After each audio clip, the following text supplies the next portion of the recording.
নমস্কার বন্ধুরা, সুপর্ণার হেসেলের আরো একটি নতুন রেসিপিতে আপনাদের সবাইকে জানাই অনেক অনেক স্বাগত।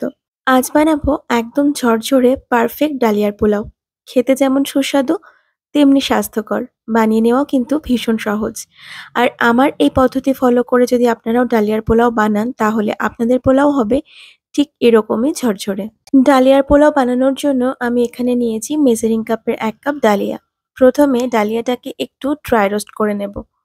আমি মেজারিং কাপ ইউজ করেছি, আপনারা যেকোনো নির্দিষ্ট বাটি মেপেও কিন্তু ডালিয়াটাকে নিতে পারেন। ঝরঝরে পোলাও বানাতে গেলে জলের মাপটা সঠিক রাখা প্রয়োজন, আর সে কারণেই ডালিয়াটাকে মেপে নেওয়া, যাতে ডালিয়ার অনুপাতে সঠিকভাবে জলটা অ্যাড করা যেতে পারে।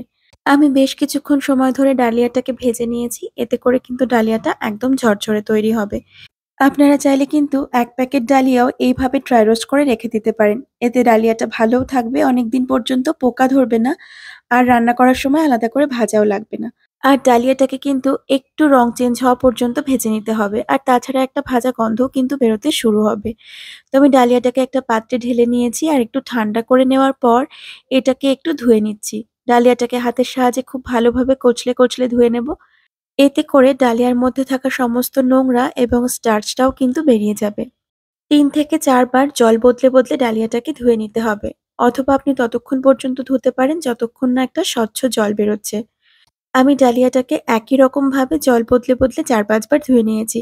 আর তারপর একটা স্ট্রেনারে নিয়ে নিয়েছি জলটাকে ঝরিয়ে নেওয়ার জন্য। একটু পাতিয়ে দিচ্ছি, এতে করে জলটাও ঝরে যাবে আর ডালিয়াটা একটু শুকিয়েও আসবে। আর যতক্ষণে এই ডালিয়াটার জল ঝরছে ততক্ষণে আমি পোলাওয়ে দেওয়ার জন্য সবজিগুলোকে কেটে নেব। এবার একটা ফ্রাই প্যান গরম করে আমি তার মধ্যে দিয়ে দিচ্ছি ১ টেবিল চামচ মতন রিফাইন্ড অয়েল আর ১ টেবিল চামচ মতো ঘি। আপনারা চাইলে কিন্তু সম্পূর্ণ ঘি অথবা তেল দিয়ে এই রেসিপিটা বানাতে পারেন। তেল আর ঘি সামান্য একটু গরম হয়ে গেলে আমি কিছুটা কাজু আর কিশমিশ এর মধ্যে ভেজে নিচ্ছি। কাজুতে সুন্দর ব্রাউন রং ধরতে শুরু করেছে, আর কিশমিশগুলোও কিন্তু সবকটা ফুলে গেছে, অর্থাৎ কিশমিশটাও ভালোভাবে ভাজা হয়ে গেছে। এবার এই কাজু কিশমিশটাকে তুলে আলাদা একটা পাত্রে রেখে দেব। আর এর মধ্যেই আমি বাকি পোলাওটাও রান্না করব। ফ্লেভারের জন্য দিয়ে দিচ্ছি গোটা গরম মসলা আর তেজপাতা। আমি ছোট ২ টুকরো দারচিনি, ৩ টে ছোট এলাচ আর ৪ টে লবঙ্গ দিয়েছি। তার সাথে একটা তেজপাতা দিয়ে প্রথমে এই ফোড়নটাকে ভালোভাবে ভেজে নিয়েছি। তারপর এর মধ্যে দিয়ে দিয়েছি ২ টো ছোট সাইজের গাজর। গাজরটাকে দিয়ে মিনিট খানেক একটু নেড়ে নেব। তারপর এর মধ্যে অ্যাড করে দেব বিনস আর ক্যাপসিকাম। গাজরটা ভাজা হতে একটু বেশি সময় নেয়, সেজন্য গাজরটাকে আগে দিয়েছি। গাজরটাকে কিছুক্ষণ নেড়ে নিয়ে আমি বিনস, ক্যাপসিকাম অ্যাড করলাম। আপনারা আপনাদের পছন্দ মতো অন্যান্য সবজিও এখানে অ্যাড করতে পারেন। চাইলে একটু আলুও দিতে পারেন, আবার ফুলকপিও অ্যাড করা যেতে পারে।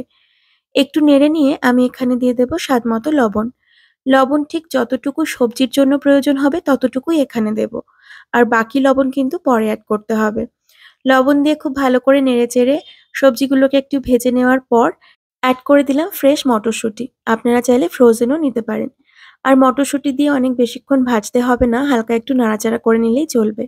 মটরশুঁটিটা অ্যাড করার পর মিনিট খানেক আমি নেড়ে নিয়েছি, আর তারপর অ্যাড করে দিয়েছি ভিজিয়ে জল ঝরিয়ে রাখা ডালিয়া। ডালিয়াটাকে অ্যাড করার পরও কিন্তু ১ থেকে ১.৫ মিনিট একটু সবজির সাথে ভেজে নিতে হবে। ডালিয়ার মধ্যে যে সামান্য জল ভাবটা রয়েছে সেটাও অনেকটা টেনে আসবে, আর ডালিয়াটা বেশ ভালোভাবে ভাজা হয়ে যাবে। এবার এর মধ্যে অ্যাড করে দিতে হবে জল।